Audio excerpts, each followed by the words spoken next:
présenter rapidement le modèle ASPID, qui est un modèle qui permet l'analyse de l'impact de l'intégration des technologies en éducation.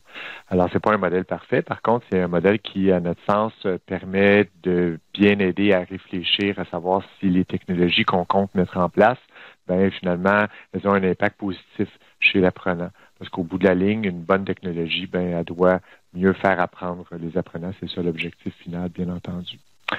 Alors, le modèle ASPID est constitué de 4 couches principales, adoption, substitution, progrès et innovation.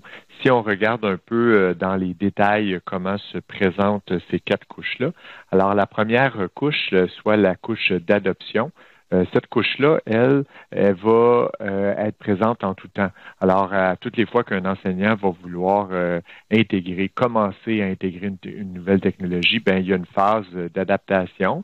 Elle peut être plus ou moins longue et c'est un processus qui est important d'analyser parce que si on juge que le processus d'adoption est très long, mais il faut avoir une petite certitude qu'on va avoir un retour sur l'investissement.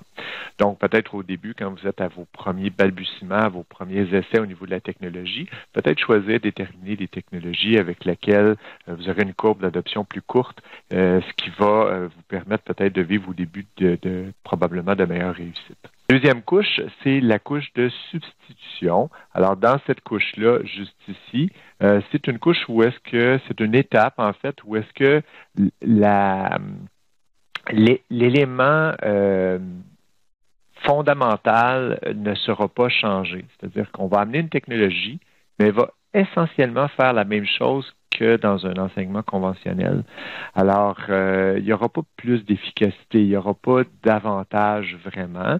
À ce moment-là, ben, c'est parfois, on va retrouver la substitution lorsqu'on a la contrainte technologique. Alors, par exemple, on peut s'en satisfaire lorsqu'on est obligé d'être en formation à distance et que la technologie ne va pas avoir un meilleur impact. Ça peut être quelque chose avec lequel on peut vivre.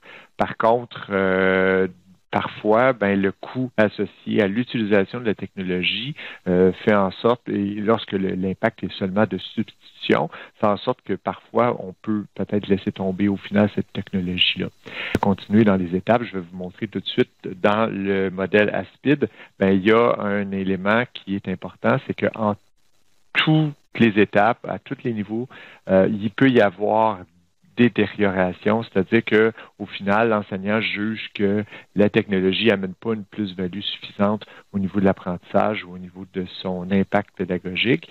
Alors, il y a à ce moment-là détérioration, puis finalement abandon.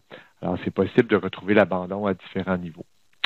Le troisième degré, c'est évidemment plus on va pousser l'intégration, plus on va aller chercher des technologies qui sont un peu plus innovantes, bien, on va permettre peut-être le progrès.